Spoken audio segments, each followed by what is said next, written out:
This is eTurbo News in Honolulu with our daily breaking news show. Please stay tuned.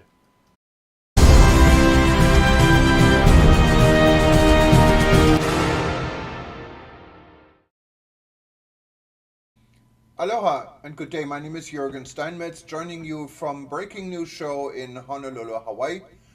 Breaking News Show is a new show we have done a while ago for eTurbo News. Now we invite other syndication partners like eTurbo News to join us. You find us at breakingnewsshow.com. And with me, as always, is Dr. Peter Tarlow in College Station, Texas. Peter, I know you're desperate to know how the weather is here in Hawaii. It's a beautiful sunny day, quite warm. And I think it's going to be just a wonderful weekend for anyone here on vacation to enjoy our beaches and our hiking trails. But take a lot of water because it is hot outside. How's everything in College Station? Well, as you can see, I'm wearing a Hawaiian shirt, and what you guys call aloha shirt, and that's because as beautiful as in Texas, and it is quite beautiful now with especially the wildflowers, it's still there's nothing like Hawaii. And even when you get to the Hawaii, just landing at the airport, it smells differently. There's a sense of flowers in the air. So it's a beautiful day here in Texas. Also, it's in the 80s, which is around 27 degrees Celsius, blue skies, but lots of wind. It is a very windy day here. So my hat almost blew off. Anyway, I think maybe this beautiful spring weather might be a sign that not only is spring springing forth, but also that the world of tourism is starting to recover a little bit. And I think that's really an important theme that we're starting to see in the Caribbean, in South America, in Asia. We're seeing the first signs of real recovery. For example, Saudi Arabia, I think today announced that it will be taking up to 1 million people on the Hajj. And that's the biggest number since the beginning of COVID. So again, that's really, good news. It shows that we're not at summer, but we're not in full bloom yet, but we're beginning to recover, and that's really good. Yeah, this is kind of echoed also by our friends in the Caribbean, and I know, for instance, Jamaica is very happy that the CDC in the United States announced for Jamaica to be now on the lowest level of any COVID threat. They're on level number 1. And just months ago, they have been on the highest level, 4 or 5. I don't know what it is. Fourth, number So four. that's very heavy. And we did a story yesterday on Adam Stewart, who is the CEO for the Sandals Resort. And of course, Sandals is one of the largest all-inclusive Caribbean resort chains based in Jamaica. And of course, his friend, Minister Edmund Bartlett, are quite happy about this development, and so is the rest of the Caribbean. I know Yes. Barbados just returned from what they say an extremely successful world travel market in Latin America, in Sao Paulo, and they're actually looking to expand their reach also heavily into the Latin American market, what is potential with Copa Airlines. And Copa Yes. is the carrier for Panama, is connecting all of Central and South America and beyond as a Star Alliance member. And they're now flying to Barbados, what is good news for Barbados. So we have a lot of good Yeah. news on the Right. horizon when it We comes to do. tourism. Absolutely. And of course, Copa Airlines in Panama. Panama is really the hub of all of the Americas, the entire Western Hemisphere. And that makes it really important. On the other hand, one of the things, and I don't want to throw cold water on our success, we do have to be careful about issues of infrastructure. I think Puerto Rico today is going through a major blackout and has had an electrical failure, which put millions of people into darkness or without electricity. And one of the things I think the world of tourism needs to think about is we are incredibly dependent on the electrical power grids. And if the power grids go down, wow, everything from elevator stops to people's inability to use credit cards to be able to pump gas. And so all those things are really major issues. And one of the things I think we have to always be worried about with the war going on in Eastern Europe is somebody gets a bright idea to attack power grids.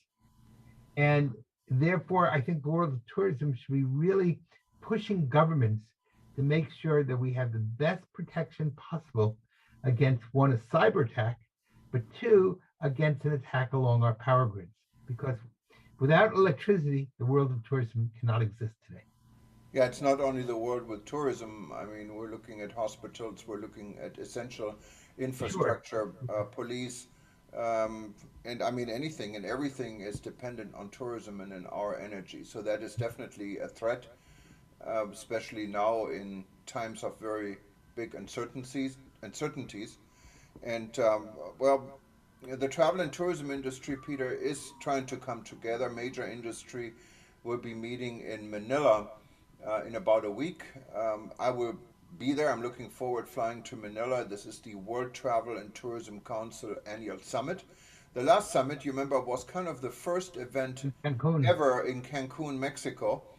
And what is kind of notable is at the last event, the Saudi Arabian delegation showed up in full force. And 3 months later, the CEO for the World Travel and Tourism Council at that time, Gloria Guevara, became the top advisor of the Minister of Tourism for Right. Saudi Arabia. And she will now be on the with the Saudi Arabian delegation at the WTTC. So that's going to be some interesting Yes, yes, development. yes. To say the least, the Middle East is actually one of the bright spots in the world. I think one of the things we have to be sensitive in the tourism world is we are doing better, and there's no doubt about it. And people are going on vacation, but at the same time, unfortunately, throughout the world, there is a tremendous amount of suffering, and somehow we need to be able to balance those two. We because of war in Europe doesn't mean that the world should stop by any means at all.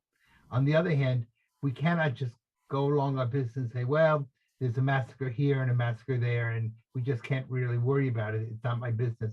We do need to take into consideration everything that's going on in places such as Ukraine and the terrible, really massacres that are happening. I think today a missile was sent and over 50 children and died, if not more. So I haven't looked at the exact numbers, so I don't want to be, you know, give a definite number, but I think around 50. Uh, that's a tragedy that the world is going through. On the other hand, you do have to live, and we do need to help people still travel and do things. And Manila should be really exciting. I'm sure you're going to have a wonderful time there. So there's two sides of that story. Peter, I'm wondering what your opinion is. The United Nations voted um, against Russia in suspending the Russian Federation from the Human Rights Council. And when you look through the countries that are voted Yeah. actually with Russia to remain in the human rights courses, and countries include Iran, includes Ethiopia, noticeable in Africa, includes Yeah. China, and there are a number of countries that are neutral and didn't want to vote, but actually includes Mexico or Right. the United Arab Emirates or Saudi Arabia. How do you feel the tourism industry, if at all, should react to these votes? I know we at World Tourism Network have taken a clear stand with our Scream campaign to support Ukraine. And we have been urging travel and tourism players like Marriott, for example, to pause their operation in Russia. But now we're looking at this vote from the United Nations, and the countries, I want to name them, that actually voted with Russia is Algeria, Belarus, Bolivia, Burundi, the Central African Republic, China, Congo, Cuba, Eritrea, Ethiopia, Gabon, Iran, Kazakhstan, Kyrgyzstan, Laos, Mali, and we have a few more, Nicaragua, of course, Russia, Syria, Tajikistan, Uzbekistan, Vietnam, and Zimbabwe. What do you Yes. think about this, Peter? So first of all, the Human Rights Council is a joke to begin with. Look at the nations that are on the Human Rights Council: Syria, Iran, Algeria, Russia, China. So every one of those countries that's on the Human Rights Council is doing something terrible to its own people. So right away you have to question, why does this Human Rights Council even exist? Because it's a real tragedy. Um, I think the United States for a long time had boycotted it because we just thought it was terrible. Now there's other side of that, and I think the philosophical question you're bringing up is: do you go to a place uh, just for the value, the tourism value of it, or is there a political or ethical value in where we choose to go or not choose to go? And you can make that argument in both ways on some level. Some people argue that tourism is separate from the politics. We shouldn't combine politics with tourism. On the other hand, there are people who say no, tourism is like an industry and you shouldn't be supporting people who do terrible things. Now, it's even really bigger because we know that many of the leading corporations in the United States, such as Nike or Disney or Apple, are very much involved in using almost slave labor to make their products, while the people in China, in Eastern China, uh, Western China, I always get that confused. In Western China, you have almost slavery going on. So, how do we go to China? Does my not going to China uh, change Chinese policy? Or when, especially when large corporations such as Disney and Nike are very much participating in the Chinese economy? Or do I just say I have to separate that? And that's a philosophical question that I think needs to be thought through on an individual basis, on the and on the large scale basis, because there's the individual's personal decision, would I go, and then there is the uh, group decision, should I go or not. As a child, I don't feel that way right now, obviously, but as a child, it was after World War II, and I couldn't imagine visiting Germany, or I didn't even want to hear the German language because it was we were so fresh from the Holocaust. Now, of course, it's 70 years later. Germany has shown that it's not the same country as it was in the 1940s, but there was a big boycott of people going on that level. On the other hand, people do go to countries that are less than sterling. We see there's a huge look. They had the Beijing Olympics, and should those Olympics have taken place when the Uyghurs are being persecuted in maybe close to genocide? That's a philosophical question that I think the tourism industry needs to really debate very carefully. I think your point is a very good point for discussion. I don't know if there's a direct answer yet or not. No, and there probably isn't. This world is divided, as much divided as it can be right now, and we have to be careful. It's a matter of peace and war, and that's a matter of life and death. So I think we have to be extremely careful what we Yes, yes, say, who we say it to, and how we say it. Because yeah. tourism is an industry of peace, is a custodian of peace, and hopefully this can remain and show to be Right. true through this crisis. And even that as a custodian of peace, you could argue in two ways. I don't want to go to that country because it's not peaceful, or I because this country has problems, I do want to go and I want to show people. For example, there was a large debate going on when the United States lifted sanctions against Cuba. Having American tourism to Cuba, does that cause Cubans to see a different perspective and get to know people and talk to them, uh, which therefore gives them new information they didn't have before? Or should we boycott Cuba because we don't like the government? Yeah, and of And course, tourism is about people understanding each other. So I get your points here. yeah, Um, it's do now. One of the things we have to do though, if we do go to countries such as Cuba or China, or whatever, you got to actually go out and talk to people. In other words, just going to a resort and a gated resort, you arrive, go to the resort, meet a waiter, and have somebody make you your eggs in the morning, and then you leave, isn't really bringing a different world. It's like you're like a little island surrounded by a different sea. So we need to, when we do travel, to actually speak to people, get to know something about the place we're going, get to understand the culture, talk to people, let them know that we care. I, on the whole, don't like boycotts. I think boycotts create problems. And to me, you're better off talking it through than not speaking. Because when you have silence, silence kills. It becomes a cancer that eventually leads to war.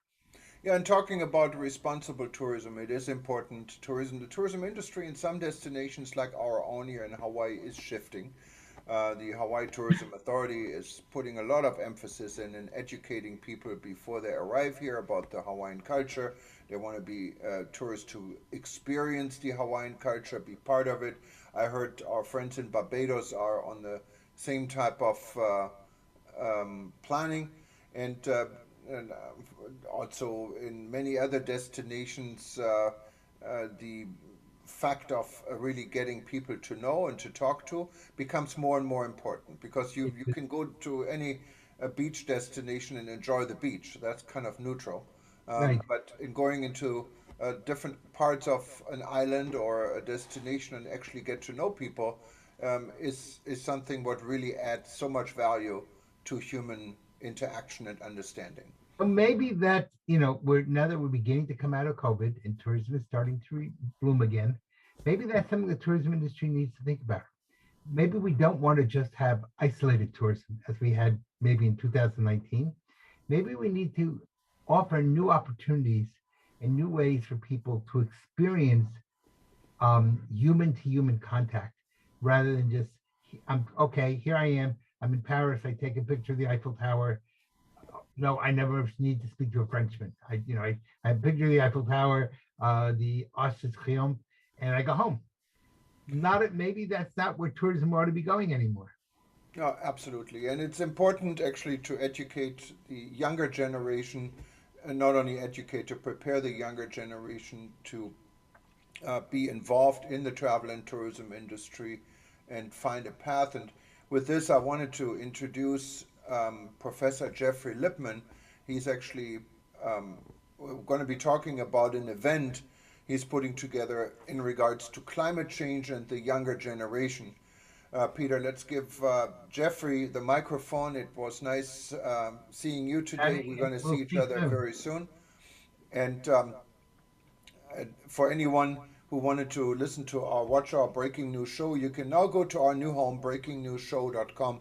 But of course, it's all interlinked on every and all of our websites. Thank you, Peter. And let's say, looking forward to hearing Jeffrey. Yes, looking forward to Jeffrey. Aloha.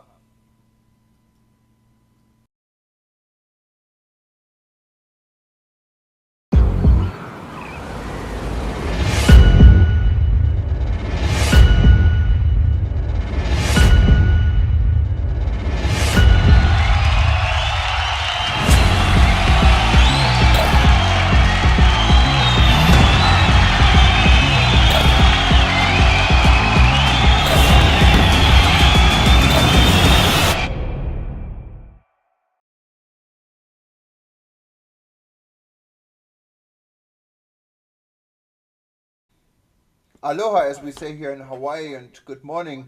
My name is Jürgen Steinmetz, and I'm joining you from the World Tourism Network in Honolulu. I'm the chairman of the organization, and I'm very privileged and proud to welcome Professor Jeffrey Lipman. He's joining us in Brussels. Jeffrey and I, we've been friends for more years than I think we wanted to have it true these times.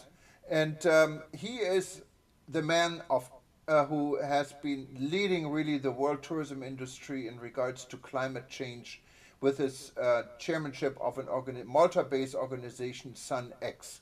He will tell us a little bit more because we here at the World Tourism Network, and Jeffrey is part of World Tourism Network, he's also one of our founding members. We're bringing another aspect to our organization, and Jeffrey will tell us a lot more about it. Jeffrey, welcome. Thank you, Thomas, or Jürgen, as I think you're more widely known now. It's always a pleasure to pass time with you.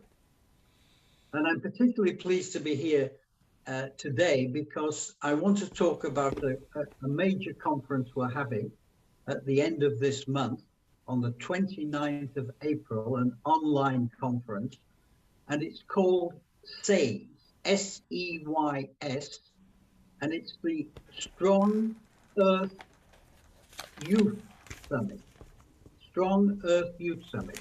And we always hold it every year. This is the second one on the 29th of April, because that was the birthday of my friend and mentor, the late Maurice Strong, who basically started the entire UN system of sustainable development and climate change. Maurice was an amazing self-taught guy, left school at 16, and when he died in 2015, just before the Paris conference, he had 60 honorary doctorates to his name.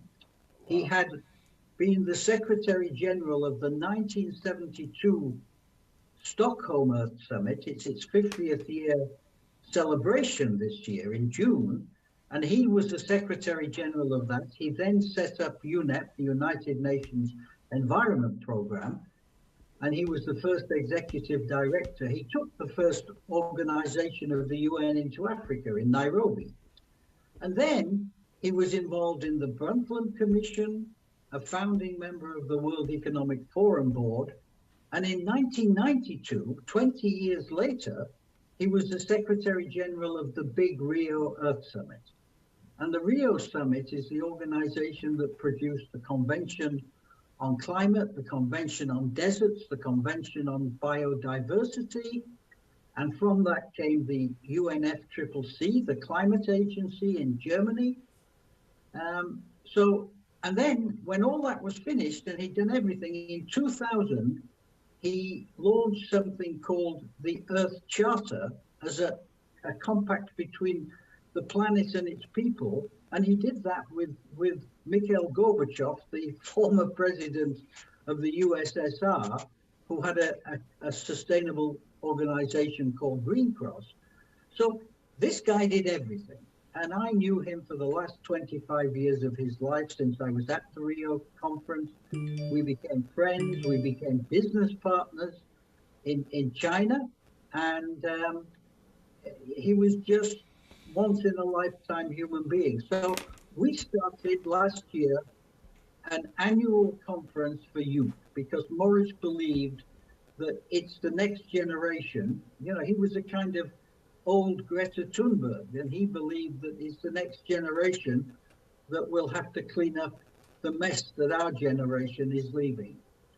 So we put a big focus on youth in Sunex Malta. We have a concept of strong climate champions. We have a diploma with the Institute of Tourism Studies in Malta, a 2-year diploma, 1 year of teaching and 1 year of internship. And every year we bring the young people together in a summit, and we're doing that this year. And I'm really pleased that we're working with you at WTN and as a partner in this, and it's just good to get the message out. And if anybody knows of any young people who are interested in what we call climate-friendly travel, which means a future system of travel which is linked to the UN SDGs, the Sustainable Development Goals for 2030, and the Paris 1.5 temperature limits of 2050. So we're having a conference. We have some really interesting, different speakers, not the ones you see at the normal conferences. We have young people speaking. We have some of the best climate scientists in the tourism world. Daniel Scott, Professor Daniel Scott from Canada, Professor Susan Beckham from Griffith University in Australia. We have it's a 2.5-hour intensive discussion on how we can make the tourism industry into a climate-friendly travel system. And we really, I think everyone is doing this for the young people, and it's really the future for the next generation or the younger generation. And it's very important that people actually know about the challenges, the dangers, so they can step in Well, they our. know it, Thomas. The thing is about the young people is they know it because in school they have lessons about it. We never did. In school, they celebrate Earth Day. We didn't have an Earth Day. Not certainly my generation didn't have an Earth Day. First Earth Day was 1972. So, you know, it's a relatively new phenomenon, and they get taught it from the get-go. And Yeah, they're better. They're just, you know, I have grandkids who are teenagers now, and I look at my grandkids and I look at my sister's grandkids, and they're smarter than we are. They're more tuned into these issues. They care more about nature than our generation ever did. They're more sensitive than we are. They're more gender equal than we ever were. So, you know, I'm think if there's any hope for our society in the future, it's with these bright young people. and Jeffrey, just repeat again. When is the conference? Is it a public conference? Can anyone participate? It's a public conference. It's free. It lasts for just 2.5 hours, 2 sessions. We set up one session for Europe, Middle East, Africa, and the Asia Pacific, and the right timing for that. It's kind of afternoon time in the region, and we did the same thing for the Americas. So there's 2 sessions on that day. It's free entry, and everybody who attends the conference gets 2 things free of charge: an electronic version of a book called Remembering Maurice F. Strong, and this book, produced by the European Centre for Peace and Development, has about 30 essays talking about how Maurice Strong helped to bring sustainable development to the world. And they'll also get a copy of the Earth Charter. And it's worth reading. I read it again recently, and it says everything that all of the alphabet organizations are now saying is where our future should be. And I assume this book is also available maybe on Amazon to read on a Kindle on a device, or is it only available as a Absolutely. hard Well, copy? no, you can read it on it. We'll get an electronic version which is capable of being read on a device, and that's free. And if you want to buy it, I think it is available on Amazon. Yes. So we But will you definitely. can save $15 by coming to the conference.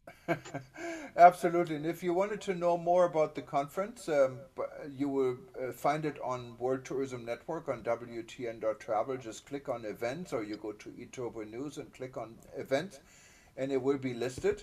And we also are going to get more information on the WTN website if you wanted to go ahead and purchase the book, because it seems to be well worth it doing it.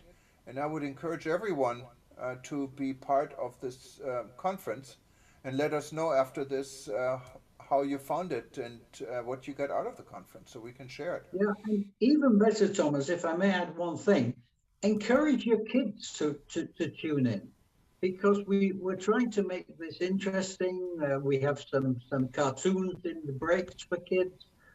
We have some songs which have been created by people for climate-friendly travel.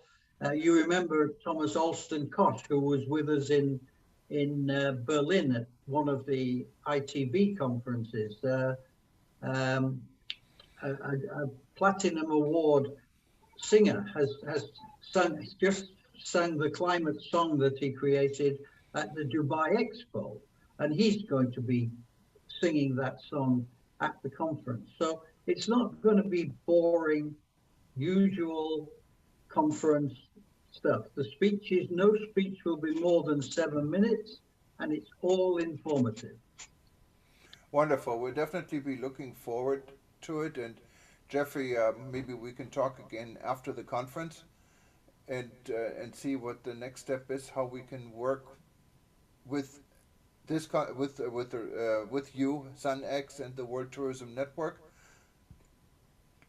Yeah, I mean, that goes without saying. You know, we've been friends, as you said, for longer than we care to remember, but it's certainly more than 20 years. And I am a big fan of what you have been doing on rebuilding travel, what you did to launch the African Tourism Network, which was much needed, and what you're now doing with WTN. So it's not just a personal pleasure, it's a professional pleasure to be a friend and to work with you. Yeah, that's mutual. Jeffrey, thank you so much for being part of our organization and so many things we have been doing over the years. And times are challenging, so let's stay on top of it. Let's hope this world could find its way back to peace. So all these dreams also about climate change would become a lot easier to handle under a better environment. History tells us that all wars eventually end, and hopefully, that there are paths forward even for this terrible situation for our friends in Ukraine. And at the end of that, life goes on, and tourism will regrow, and hopefully it will be in the form of climate-friendly travel. So it'd be a better kind of tourism than we had before we were in the COVID crisis and now this Ukrainian crisis. So yeah, we'll still be here. Yeah, and if anyone wanted to know what you can do and how you can get involved as a member of the travel and tourism industry in the ongoing crisis in Ukraine, we have a dedicated website. It's called Scream, like screaming out, scream.travel, and you find the banner on top of Itobu News. Just click on it, and you can also register and become part of it, bring in ideas. There's really an open concept right now, and we're working with our friends in Ukraine. We're working with the Ministry of Economics. We have an MOU, and we're working with the National Tour Organization in Ukraine and many other stakeholders. We're working with SCOL in Romania. And there's plenty of opportunities for the travel and tourism industry to make a difference in the ongoing conflict. But Jeffrey, again, thank you so much. And if you hear us now on Itobu News and you wanted to listen to us and watch us again, you can simply go to our YouTube channel. It's also linked from all of our websites. And you can find this and many other events. Or you can go to our Breaking News Show website, and you also find us there. But please stay safe, stay healthy, and let this become a peaceful world. And Jeffrey, I'm looking forward also watching the event later this month. Thank you so much. Thanks so much. Thanks so much, Thomas, and travel climate friendly. Absolutely. Take care. Thank you. Thank you.